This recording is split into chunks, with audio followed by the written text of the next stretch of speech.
always said I was a volleyball coach. For decades, women have fought to push boundaries, break barriers, and pave the way for future generations. And in the world of sports, women are making noise. Chastain will take it. And Serena smashes number 23. This is a moment for women's sports, period. And in our world of volleyball, few have championed that progress like Dr. Cecile Reynaud. From her early days as a pioneering coach to her role today as VP of Volleyball Operations for the Pro Volleyball Federation, she's been at the forefront of change. So let me talk about passing concept. How are you, Reagan? You've been playing well. Thank you. Trying to. In celebration of Women's History Month, we sit down with Dr. Reynaud to reflect on her journey, the evolution of women's sports, and the future of professional volleyball. Dr. Reynaud, thank you so much for joining us here today. Let's start at the very beginning. What first drew you to volleyball, and how did your journey in the sport begin? Well, I grew up in St. Louis, and I played really 4 sports in high school. We didn't have teams, we had play days. And I went to college, and I tried out for field hockey. I made that team, got to be all-state, and my award that year was it was a little 2x4 with little pipe cleaners as hockey sticks, and that was an all-state award.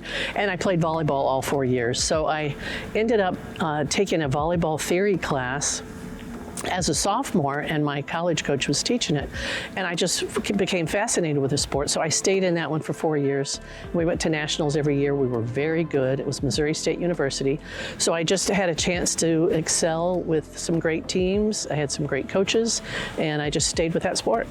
And then you started coaching at Florida State at the very young age of 22 years old. What were some of the biggest challenges that you faced being a female coach in the 1970s? Well, so after I graduated from college, I coached and taught at a junior high school and a high school in Steelville, Missouri, coached 4 sports.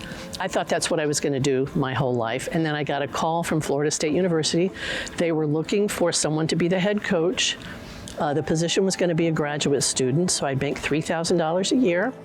I'd have to work on my master's degree, and then I would be the head coach. So I went down and interviewed and had got the position and loved it. So here I walk in, I'm 22 years old. Everybody else is, the athletes are 21, 20, 19. You know, they think I'm a new athlete. And so I think not just being a female coaching at 22, but anybody coaching at 22 and trying to, you know, organize everything. But I felt like I had the experience and the background from my great coaching. And then, you know, a good friend of mine was Pat Summit, who was in the same position. She started at 22. And so just lots of people, other coaches were about that same age. So we really relied on each other.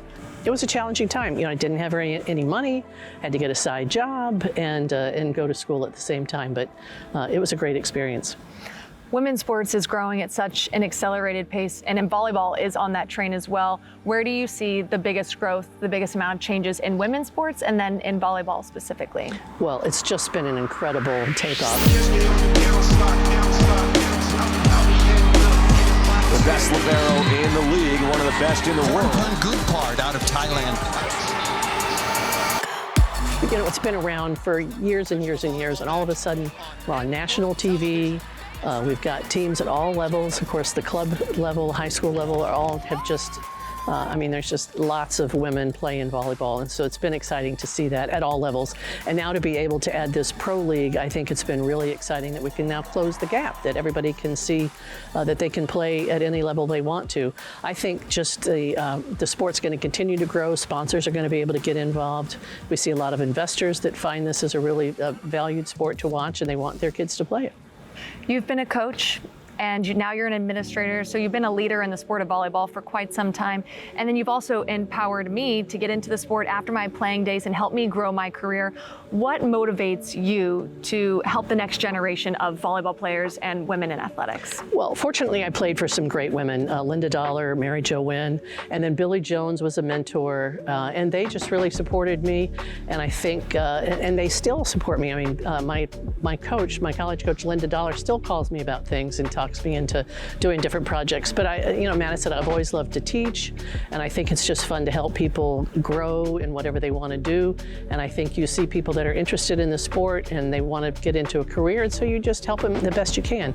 And that's what I think that's what fulfills me more than anything else. Now, as the VP of Volleyball Operations for the Pro Volleyball Federation, how does your work continue to support the growth of women's volleyball?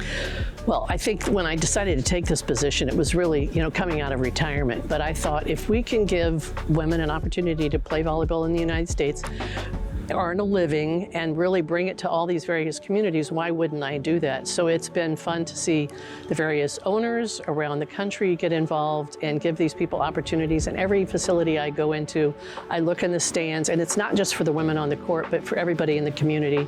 The people that get to work the matches, everybody that the franchises have hired that have new jobs. I look in the stands and see those young girls and everybody just cheering and hollering and having a great time and lining up for autographs. I mean, that whole thing really brings it home for me and makes it worthwhile to be involved in Pro Volleyball Federation. So I think if we can expand our league and get more teams, we've certainly got the talent in the United States.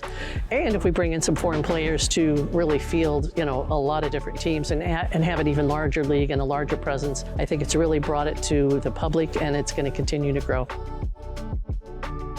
Dr. Cecile Reynaud's journey is a testament to the power of perseverance, leadership, and a passion for progress. And as we celebrate Women's History Month, we recognize the women who paved the way and who continue to elevate women's athletics. Thank you so much for joining us in our conversation today. And thank you, Dr. Cecile Reynaud, for your dedication to the sport and for elevating women in athletics.